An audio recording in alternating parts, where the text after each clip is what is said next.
Later on, I was working in intelligence in Vietnam. I briefed General Brown about UFOs. When I was in 21st Air Force, in McGuire Air Force Base, I briefed General Glau about a UFO over Tehran, Iran, in 1976. That two F-4s from the Iranian Air Force had taken off and tried to intercept the UFO.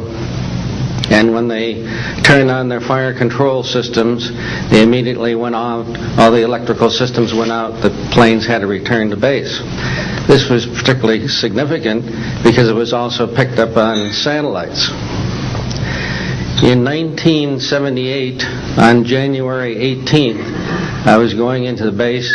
Every morning I did the briefing to the general staff, and I noticed that there are some lights off in the distance at the end of the runway there. And when I got into the command post, the senior master sergeant in charge said that there had been UFOs in the pattern all night.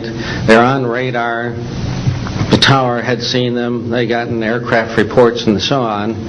And that one had landed or crashed at Fort Dix. Fort Dix and McGuire are right together. And this is kind of like the Roswell of the East. But in any case, an alien had come off the craft and had been shot by a military policeman, and apparently was wounded and was heading for McGuire. So for whatever reason, the aliens liked the Air Force better than the Army, perhaps because they're shooting at them. But in any case, our security police went out there and found him on the end of the runway dead. And they asked me to brief the general staff, General Tom Sadler, and at the 8 o'clock stand-up briefing. And I said, I don't think I want to do this. You know, the general doesn't have a good sense of humor, and I'm not sure I believe this. So I did some checking, called the 438th Command Post, and everybody had pretty much the same story. And at 8 o'clock that morning, just before I went on, was going to brief this, and I was very worried about it. They said, don't brief it, that it's too hot, so to speak.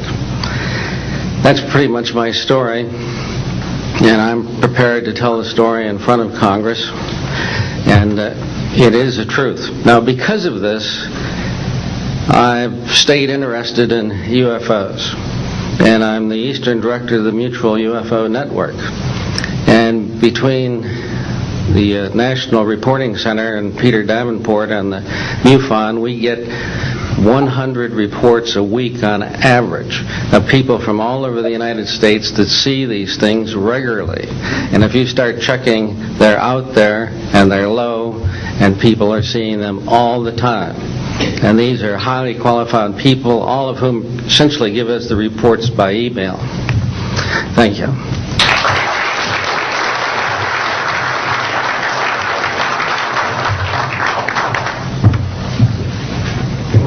Morning, ladies and gentlemen. My name's Clifford Stone. I was a Sergeant First Class, United States Army. I had a secret clearance with nuclear surety.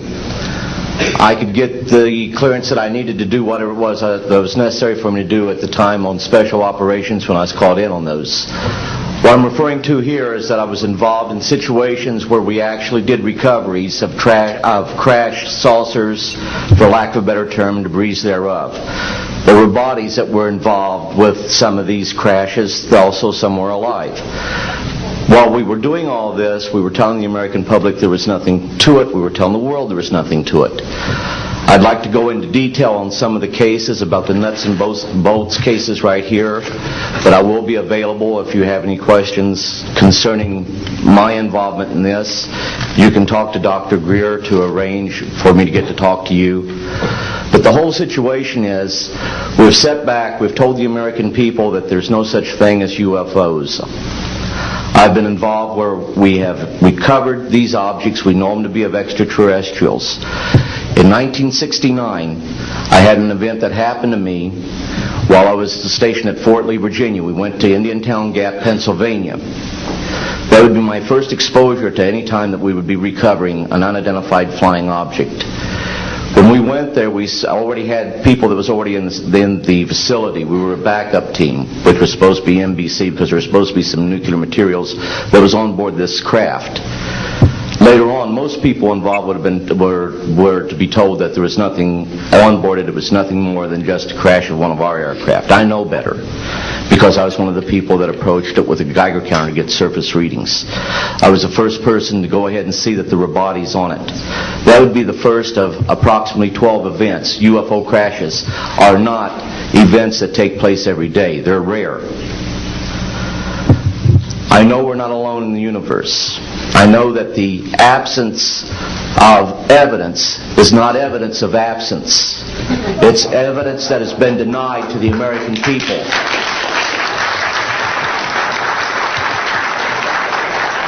I stand before you today in my almighty God, and I tell you this.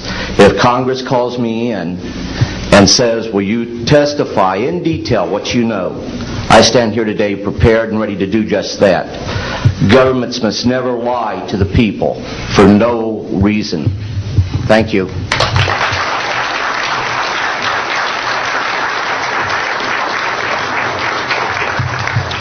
Good morning. My name is Mark McCandlish, and for the last 21 years I have worked as a conceptual artist for a variety of defense contractors. I've been involved in conceptual artwork of the production thereof for Rockwell on the X-30 program, and also on the HISTEP program. That's spelled HYSTP, means Hypersonic Testbed Program. During the course of my career, I've twice had a secret security clearance. In 1967, while my father was stationed at Westover Air Force Base, the headquarters for 8th Air Force Strategic Air Command, I witnessed and watched through a telescope a UFO which hovered over a nuclear weapons storage facility for approximately 10 minutes and then departed with an acceleration approaching a bullet leaving a rifle barrel.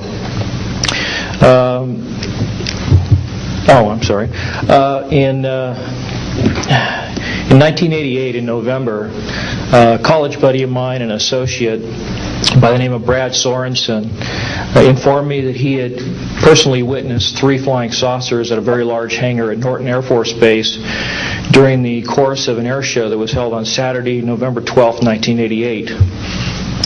I subsequently called my congressman from that district. I called his office. This was Congressman George E. Brown Jr., who at the time was the chairman of the Congressional Committee on Space Science and Advanced Technology. I naturally assumed that since this presentation that Brad talked about was for top military brass and certain congressional individuals, that his office must have coordinated this with the local Air Force Office of Public Affairs.